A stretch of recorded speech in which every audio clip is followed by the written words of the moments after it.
आज की डिक्टेशन की गति 80 शब्द प्रति मिनट होगी। यह डिक्टेशन पिछले पेपर में आई हुई है।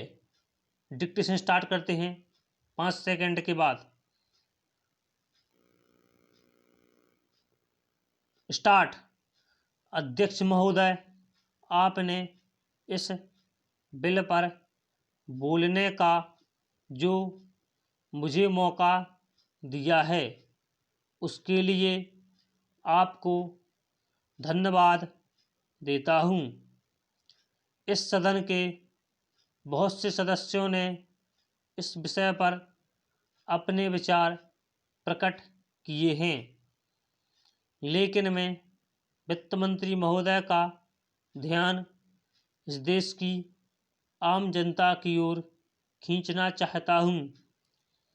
अब यह बजट वित्त मंत्री जी के सदन में पेश किया तथा उसकी चर्चा समाचार पत्रों, रेडियो और यहाँ सदन में हुई।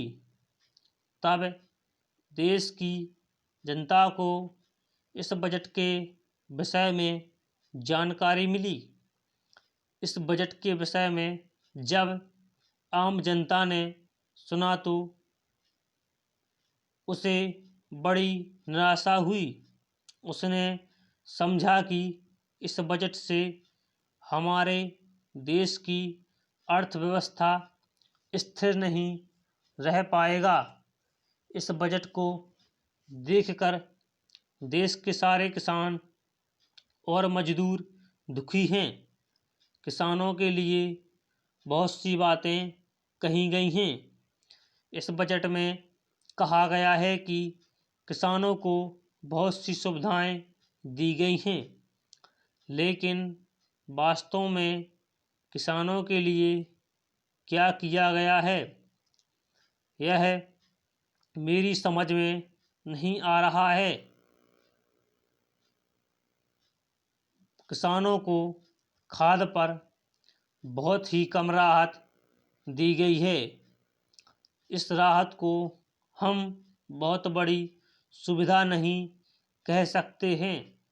खाद की थोड़ी सी कीमत कम कर देने से किसान का कुछ भी लाभ होने वाला नहीं है। किसान खेत में दिन रात काम करता है, अपना पसीना बहाता है, लेकिन उसके बदले में उसे उतना नहीं मिल पाता है जितना उसे मिलना चाहिए।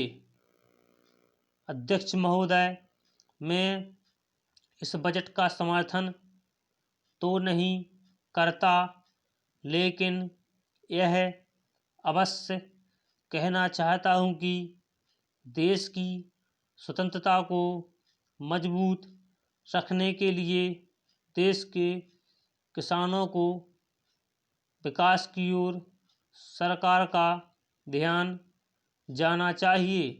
यदि किसान अपने खेत में अनाज पैदा नहीं करेगा तो देश की करोड़ों जनता भूखों मर जाएगी।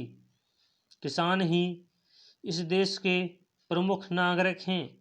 आज कहा जा रहा है कि यह जो बजट प्रस्तुत किया गया है इसमें गांव की ओर अधिक ध्यान दिया गया है, लेकिन मैं कहना चाहता हूं कि सरकार को गांव की ओर जितना ध्यान देना चाहिए था उतना इस बजट में नहीं दिया गया है।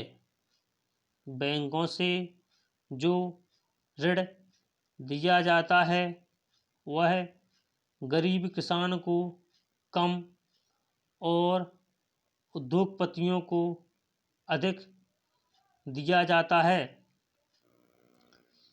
यदि बैंक किसानों को ऋण देते भी हैं तो उस पर अधिक ब्याज लिया जाता है।